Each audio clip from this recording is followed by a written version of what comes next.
Today we will learn and reflect on the commentaries of the great medieval rabbis on the Torah, Rashi, Rambam, and Ramban, and the first 5 books of the Old Testament, and from rabbis and collections of sayings of the Talmud on the commandment, do not slander. This, like the commandment, do not envy, is another gateway sin. Once you slander someone, then you're tempted to do them harm. Plus, you may find it easier to steal from someone whose reputation you've damaged. Perhaps a prohibition against slandering or bearing false witness is also referred to in the Mitzvah, forbidding us to build a roof on a house without a parapet or a fence. This is negative Mitzvah 298. When you build a new home and you are to make a fence for your roof, and you do not place blood liability in your house, for someone who should fall may fall from it. We construct a parapet in our soul, guarding against slander when we obey the positive form of the commandment, which is to guard the reputation of our neighbor, and to hesitate sharing even truths that may damage the reputation of our neighbor. At the end of our talk, we'll discuss the sources used for this video, and you can follow along in the PowerPoint scripts on my SlideShare site. Please, we welcome interesting questions in the comments. Let us learn and reflect together.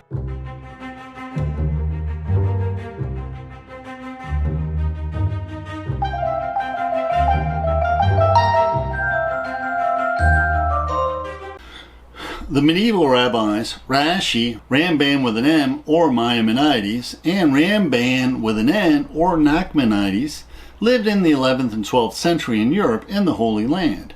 And we discussed them at greater length in the beginning of our video on the medieval rabbis, do not envy.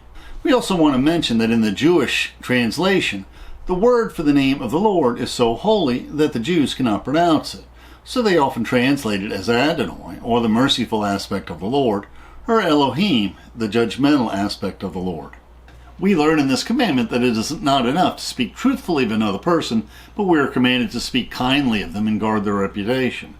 A very common misconception is that this commandment only forbids us to lie. However, this mitzvah goes much deeper.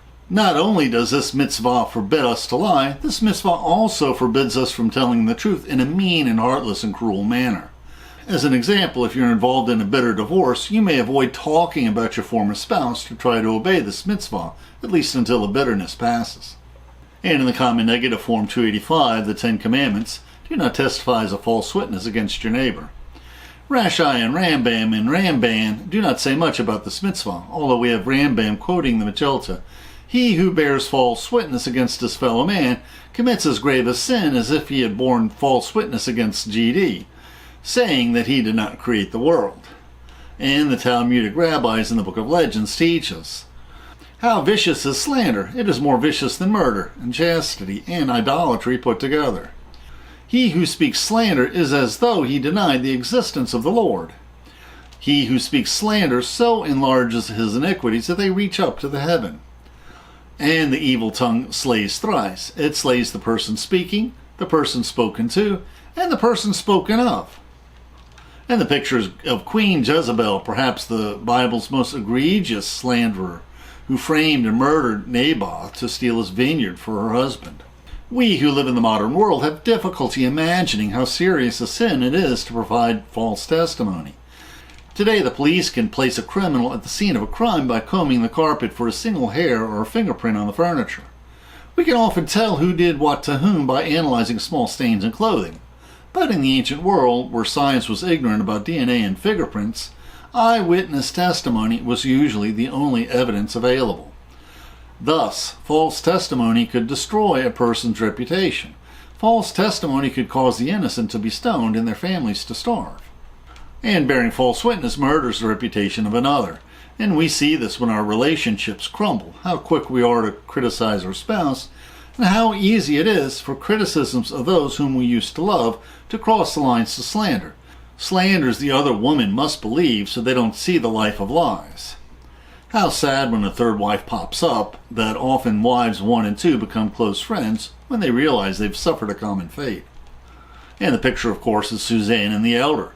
Susanna is ogled by 2 elders. She refuses their advances. Then they accuse her of adultery. But Daniel interrogates them separately and finds differences in their stories. And these are from the apocryphal additions to the book of Daniel. Now, it's impossible to divorce a woman without breaking this mitzvah, negative mitzvah 359. You should not divorce a woman after having falsely brought an evil name upon her. This is derived from Deuteronomy 22, where it says a man should be fined because he defamed a virgin of Israel. Now, I've met few divorcees who speak well of their former spouse, so how can they not break this mitzvah? And Rambam lists this mitzvah, negative mitzvah 251. We should not wrong one another by speech. And the scriptural reference is this: you shall not cheat one another, and you shall fear your God, for I am Adonoy your God. And this verse looks like it deals with cheating rather than bearing false witness, but this does not matter. Bearing false witness is cheating the accused out of their reputation and good name.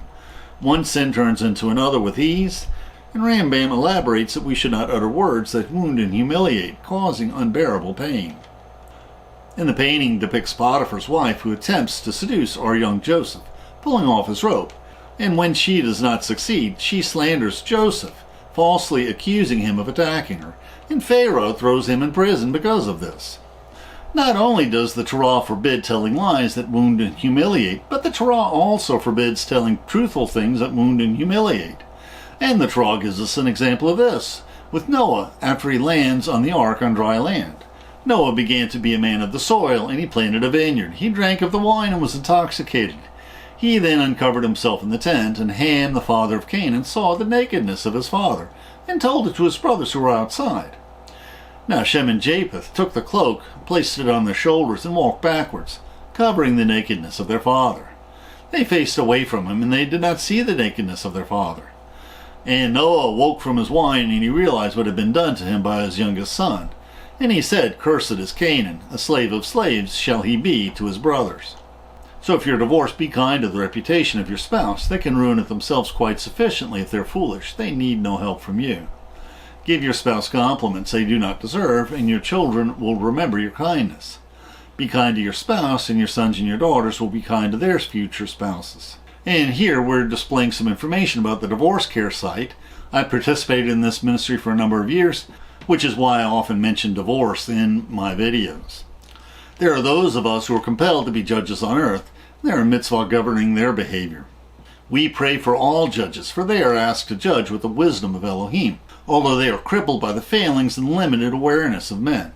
Now how sad it is when there's a divorce and both spouses seek to injure the reputation of the other with their children. They are like the unrighteous judge in this mitzvah. A judge should not listen to one of the litigants in the absence of another. And this is derived from Exodus 23. Do not accept a false report. Do not join hands with a wicked man to be a corrupt or be a false witness. And as Rambam notes, slander, one of the gravest offenses, is defined as talking disparagingly of anyone, even though what one says is true. It's not enough to be in the right. You must be right in the right way. It is better not to say anything than to speak the truth hatefully. You must not be maliciously righteous, lest your soul rot from the mold spreading in your heart. We should not venture to judge others, lest we be judged by the many mitzvot, including that which is violated by all those who judge but who should not. Negative mitzvah 273, you shall not commit injustice in judgment. Whether you judge in your heart or by complaining to your neighbor, you commit injustice because your spouse cannot defend himself. It is impossible to complain of your spouse to your neighbor and not be guilty of this mitzvah. Negative mitzvah 301, do not be a talebearer among your people. And of course these mitzvah apply to all relationships. Likewise, when you complain, your side of the dispute is all that is heard. So the hearer thinks badly based solely on what you say, violating this mitzvah against convicting on the testimony of a single witness. And that's negative mitzvah 288. One witness may not arise against a man about any sin or any transgression, or transgression that he transgresses. Only by the word of two witnesses, or by the word of three witnesses, let a matter be established. And among the positive mitzvahs is the commandment to inquire into the testimony of witnesses. Positive mitzvah 179. You must investigate, inquire, and interrogate them thoroughly. This last passage is embedded in a command to slay the inhabitants of a city accused of following other gods, only if the accusations of the accusers have been investigated thoroughly. And the lesson is you can't believe damning testimony just because you heard it over coffee. False testimony is so repugnant to the Torah that this mitzvah condemns witnesses who testify falsely to the same penalty as the crime they accuse their brother of committing. Positive mitzvah 180 from Deuteronomy 19. You are to do to each of them as he conspired to do to his brother, and eliminate the evil from among you. And we break the following mitzvah when we follow the culture, when it causes us to lead ungodly, selfish lives. And this is from Leviticus 19, negative mitzvah 299. And this is against giving misleading advice, and this is derived from, you shall not curse a deaf person, and before a blind person you shall not place a stumbling block. You shall fear GD, I am Adonoy. Rambam exclaims, if someone asks your advice on a matter which he does not fully understand, you are forbidden to mislead him or deceive him. You must give him what you consider the right guidance. Since this mitzvah condemning cruel deception is followed by a reminder that we should fear Elohim, we know that this mitzvah, when violated, particularly angers Elohim. When we have hard decisions in our lives, do we ask advice from our rabbis? No, we run to the godless psychologists, and they counsel for us to do what feels good and what makes us happy. Life is hard, but when we make the easy choices, it only gets harder. When all we seek is our own happiness, when we care little about the happiness of others, when we seek the counsel of those who want to heal us, to make us happy, will we really find real happiness? Sometimes I participate in divorce support groups where the participants are constantly told they need to love themselves, to have more me time, to give themselves time to heal. And I wonder, what are we doing? Are they being told what they ought to hear, or are they being told what they want to hear? It is like these divorced people have spent their entire lives sacrificing, thinking more of themselves than others, and now they need to rest. Now for some this is true, and particularly many women, but for many others, and we do not know whom, their divorce is caused by selfishness, and we may be telling them to continue with their selfishness, and that is the spiritual danger in that advice. And the problem is much deeper than most realize. In our godless culture, most psychologists and counselors, and most everyone else, disdains religion entirely. In today's culture, religion should not be discussed on weekdays. Torah is not for real problems, they teach. Because they teach that Adonoy is dead on weekdays, they deceive themselves into believing that what they give you is good advice. You too they will deceive if you're not careful, if you do not ponder the words of the Torah. Now we'll discuss the sources we use for this video. Whether you're a Christian or a Jew, the study of the medieval and Talmudic commentaries on the moral laws of the Decalogue will teach and exhort you to renew your twofold love of God and your love of your neighbor. Indeed, the book of Deuteronomy restates the command, love God with all of your heart, and with all of your soul, and with all of your mind, and with all of your strength, in over a dozen differing formulations. We have another video reflecting on the commentaries of the medieval rabbis, Rashi, Rambam, and Ramban, plus many modern summaries of the modern collections of the moral teachings from the Talmud and the Torah. And the Torah, of course, is the first 5 books of the Old Testament. The YouTube description links to the video script and our blog. Please support our channel by sharing this video with your friends and by clicking on the like and subscribe buttons, and by clicking on the Amazon links to purchase any of the books we discussed, which will earn us a small affiliate commission. And please consider becoming a patron of our channel. And please click on the links for interesting videos on other topics that will broaden your knowledge and improve your soul. Thank you.